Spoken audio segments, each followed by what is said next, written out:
She had arthrogryposis, which was a severe arthritic condition that some babies are born with that causes the deformity and the pain.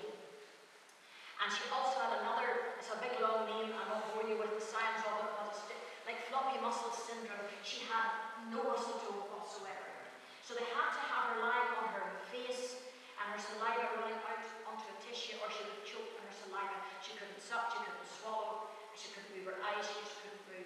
You could have left her, on the that was flat, on that.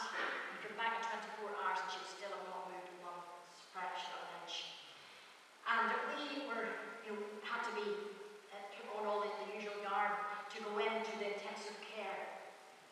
And they said with our findings, so far as we can see, Lisa will never move. She will never be out of her cot while she lives. And she will never even know that you're her mum and dad. And I remember thinking, Lord, I would spend my life taking care of her if only she would know who I was. I wasn't sure, I'm being honest tonight, I wasn't sure whether I could do it if she wasn't to ever know who I was. I just didn't know. It just seemed almost a bridge too far. God probably would have given me the strength and the grace had that happened. But that's how it was, and she was chip fed.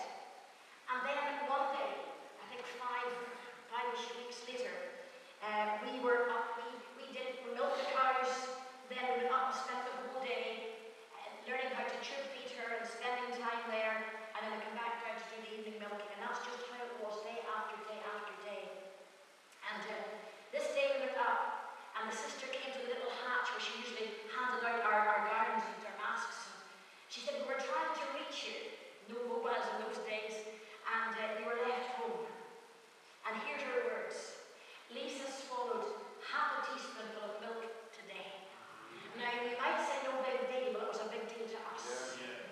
And I remember Robert got a hold of my hand, standing there in the corridor, and he said this. He said, well, it's a start. And those words just somehow penetrated my spirit. And I said, yes, it's a start. Because if she took half a teaspoonful today, maybe she can take half a teaspoonful tomorrow, and maybe the next day. And that's how it was. Inside, I'm not sure there's the period, she then was being off the tube, but she was given a new farmer's room what a lamb's teat looks like. Many times I fed a pet lamb with the long teat with the bubble. They use them a lot now in intensive care in hospitals. And she was fed then with the lamb's teat, where we were taught to squirt the milk, press the bubble, and squirt the milk down her throat. She couldn't not suck, but now slowly she was able to swallow. And we were allowed her home then. Now, they had thought she wouldn't make it. They actually said, she wouldn't make it, and it would be a good thing if she didn't make it, because if she did, this would be the prognosis.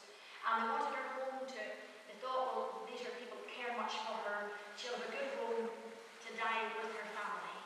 And she came home, and it was, time went on, we were still feeding her with this lamb's teat. But she wasn't thriving because it took her so long to take even half an ounce of milk. And I was concerned, and